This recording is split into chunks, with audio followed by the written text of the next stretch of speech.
So, power politics and allegations. Well, we've got a Nigerian senator who's been suspended for 6 months after accusing the Senate President of sexual harassment. A bold move for justice or a political counterattack? Stay with me while we make a deep dive into this.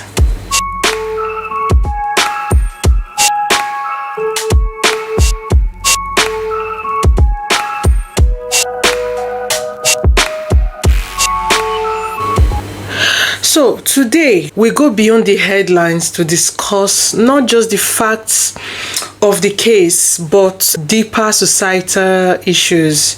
Now, why do so many women stay silent about sexual harassment? Like, come on, we know that there are a lot of people who don't speak out. Why? And on the flip side, how do we distinguish genuine allegations from political strategies or even from retaliations? How? Let's talk about it. Let's start with what happened with this Senator Natasha and the Senate President Buhaha.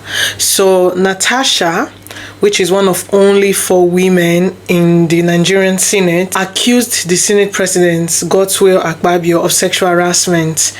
Now, she claimed that Akpabio made inappropriate remarks and advances towards her. But here's where things get complicated. Before we make a deep dive, let's roll it back to last year.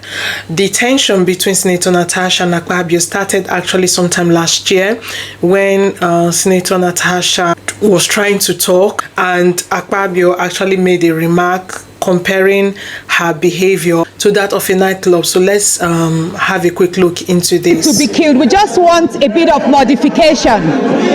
We don't want the bill killed, but it should be slight modifications. It's a necessary bill. Please, Senator Natasha, in the chamber, you have to be recognized before you speak. Oh, pardon me. Yeah, we are not in a nightclub. Whether we should kill the. When he said you have to conduct yourself before you have to be called before you speak or whatever, she already said pardon me. So the remark of him saying that you are not in a nightclub sounded a bit personal. Could it be just like Nigerian uncles and Nigerian style, who are famous of making like sneaky remarks when they're trying to talk to you? We can't really decide on this, but things took an horrible turn when sometime 2 weeks ago, Senator Natasha had a dispute with some of the Senates over the seating arrangement. I'll just quickly play that clip so that we can analyze it. The proceedings of the Senate, 2 senators from the PDP, that is Senator Ned Nwonko. Which faction of PDP? And also Senator Francis Ezenwa of the Labour Party also decamped to APC, thereby necessitating their movement from the other side to this side, thereby creating vast spaces in the opposition side. And in the exercise of the powers conferred on the Senate President of the Senate decided to rearrange this seat. And I was surprised to report that Senator Natasha, having given another seat, refused to vacate her former seat. Now that Senator Natasha insisted on staying on her former seat in spite of the rearrangement of the seat, I am craving for indulgence to resume the seat that has been lawfully allocated to her. Dismissed, Senator. So before we continue, I really don't know how all this works in the Senate, but should she have just vacated the seat and got into a reassigned seat, or was she just standing up for herself? Either way, this was quite messy. Natasha, please, you are not recognized to speak from there. That is the order of the Senate. Sir, order 10 on privileges. Any senator may rise at any time to speak upon a matter of privilege suddenly arising, and he shall be prepared to move without notice. A motion declaring that the content of breach of privilege has been... Show me the section that allows suspension immediately.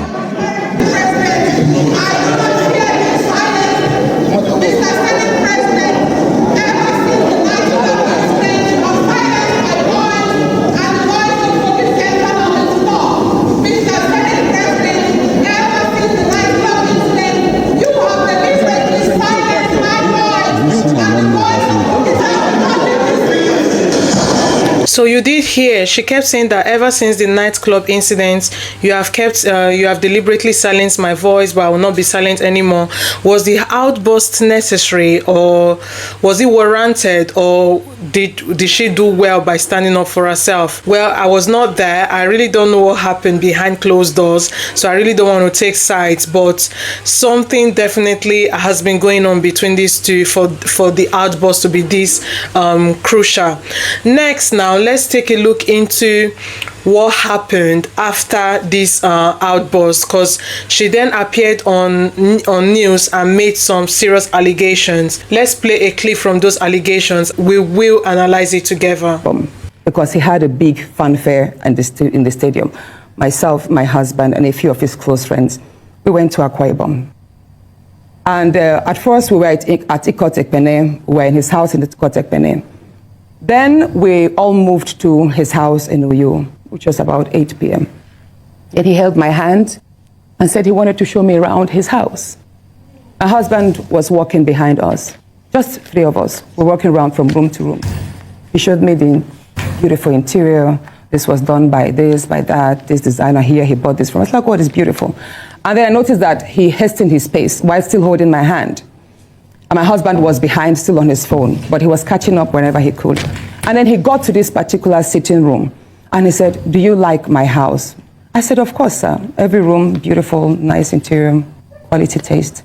He said, "Now that you're a senator, I'm going to create a time for us to come spend quality moments here. You will enjoy it."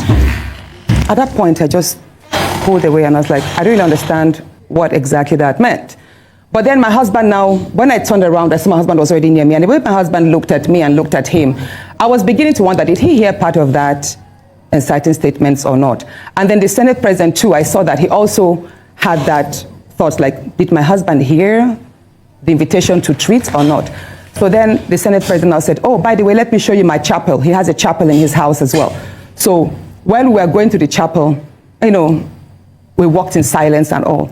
So that evening, before we left the Senate President's house at about 11 midnight to the 4 points in Ikot Ekpene. And my husband asked me, "Natasha, what did the Senate President whisper to you? What's he telling you?" I thought, should I tell him that he was speaking about bringing me in here at a special time for us to have a good time? Or should I just kill it there, wrap it as if there was nothing? Because tomorrow was a big day. I know how much my husband adores the Senate President. He loves him as a brother. My husband would do anything to support him. So I told my husband, nothing. I can't remember what I created, but I just gave him some words to manage, to mask what was said. When we laid in bed, Well, it's quite a long video, as you can see. Like, the only thing that's suspicious about this video is that she waited this long. She waited for the rift with the sitting arrangement to happen before bringing out these allegations, and that's why the country is so divided. Some people believe her, while some people are very, very skeptical because they don't know what to make of this. Did it really happen? Why didn't you come forward previously? Why did you have to wait for the sitting arrangement issue to happen before you came forward?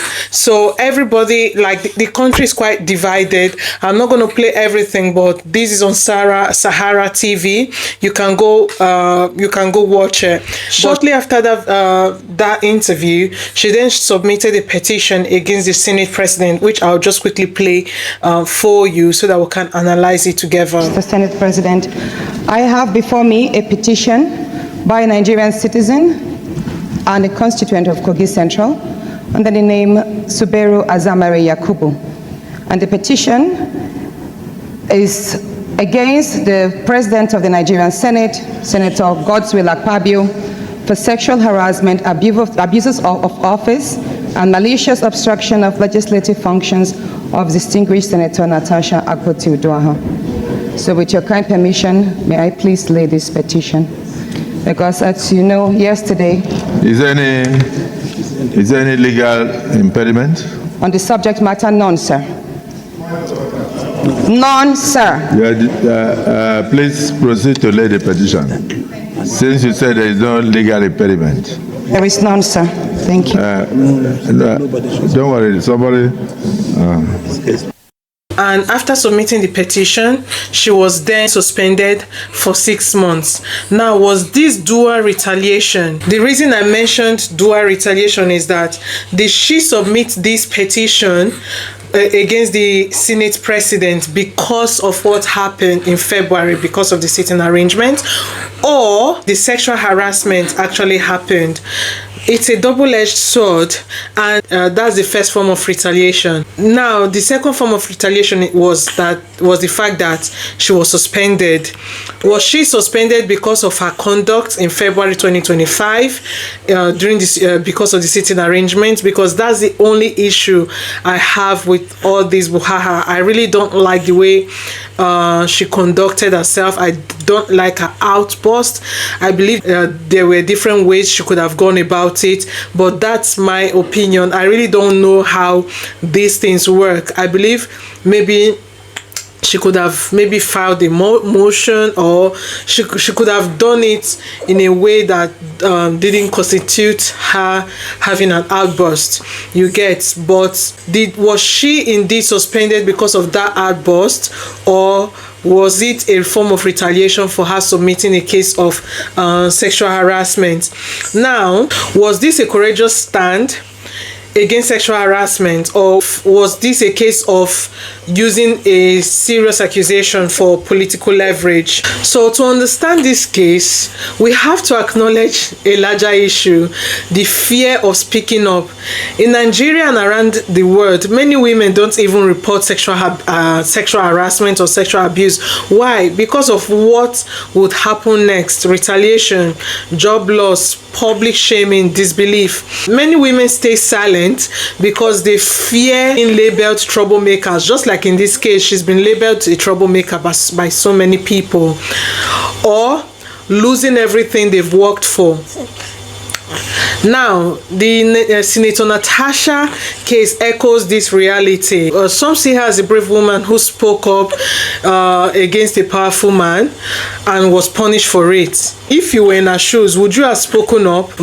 I don't know personally. I probably would have spoken up as soon as it happened. I wouldn't have waited for the whole clash before speaking up, because don't forget, in Nigeria now who first reports something, 9% they believe in this. And like, even in the workplace and stuff, if your manager or somebody is accusing you of something, then you then turn back and accuse them of something else, they will be like, no, you're accusing them of something else because they made an accusation against you. They won't believe you. It's always like that. So I always tell people, if something happens, report it immediately, because if you wait for the person to report you first for something and then you then report them afterwards, they will see it as a form of retaliation. They won't see it as a form of truth. So that is what I would have done. Now, there is another perspective here. Like I said, the timing of Senator Natasha's accusation is very, very suspect. Why did she wait until after a public Senate dispute in February 2025? If she was truly harassed, why didn't she report it earlier? Like I said, I would have reported it earlier. Now, I'm not trying to diminish or dismiss her claims. I'm just saying that this is what I would have done. This also raises an uncomfortable but necessary question. Can sexual allegations, or can allegations of sexual harassment be weaponized for political gain or for personal gain?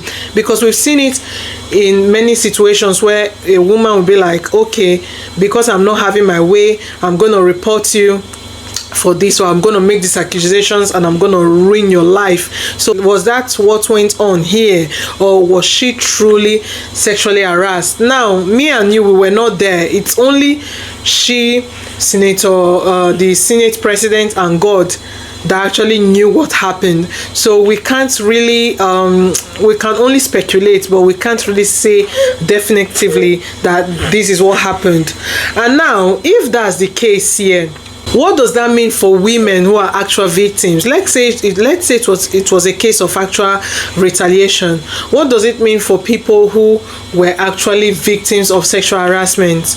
I mean, false accusations can also erode trust in real survival stories, making it very hard for them to be believed. Now, this is why every case must be investigated properly. A thorough investigation needs to happen. I don't want her claims to just be dismissed, because if indeed it happened, then Senator Natasha must have justice, and it has to be investigated and free from political agendas. Now, let's look at public reactions and the political aftermath. This case has a lot of divided opinions. Some Nigerians see Senator Natasha's suspension as a warning shot to silence women who challenge the system, while others see it as a necessary action against a senator who broke the rules and used harassment claims as a shield, right? So what's the real impact here? Like, what's actually the real impact? Even if she didn't report it earlier, it doesn't actually mean that she was not being harassed, because we've seen it in cases even in Hollywood, like the Diddy situation or the R. Kelly situation, where women come out like decades later to make a claim of sexual harassment decades after it happens. So it doesn't mean that she wasn't actually harassed. Many women delay speaking up because they feel powerless, but isn't it also suspicious that she only spoke up after the sitting disputes? If we allow accusations to be used as political tools, we will hurt real victims in the long run. That's just the gospel truth. I believe here is where we have to step back. Beyond politics, beyond the Senate, what does this mean for our society? Are we creating an environment where women can safely report harassment, or are we letting political battles dilute the seriousness of these allegations? Because if indeed these allegations happened, and how do we protect both women who speak up and individuals falsely accused? Now, let me ask you, Nigerians, would you report sexual harassment if you knew there could be backlash, like the one that happened to Senator Natasha? Let's assume that indeed she was harassed. Now, if I was one of the female senators and I was sexually harassed and I saw what happened to my colleague, Senator Natasha, I would think twice or even 3 times before reporting or making a claim or a case of sexual harassment or a petition. I would think twice, because I'll be like, I don't want to be stigmatized. I don't want the public to go after my husband. I don't want the public to go after my family. Because don't forget, Nigerians can be very, very angry, especially on social media. Oh my gosh, they can drag you to filth. They can send you death threats. They can do everything. They will post your picture, post the one of your husband, post the one of your children, just to do something that will hurt you. So I will think twice or even 3 times before speaking out. Now, this is bigger than Senator Natasha. This is about power, justice, and a fine line between truth and strategy. Let's not forget. So I want to hear from you now. I really, really want to hear from you. Do you think Senator Natasha was silenced for speaking the truth, or do you think she used a serious issue such as sexual harassment for political and personal retaliation? Right. What does this case also mean for the future of women in power and the fight against sexual harassment and sexual abuse?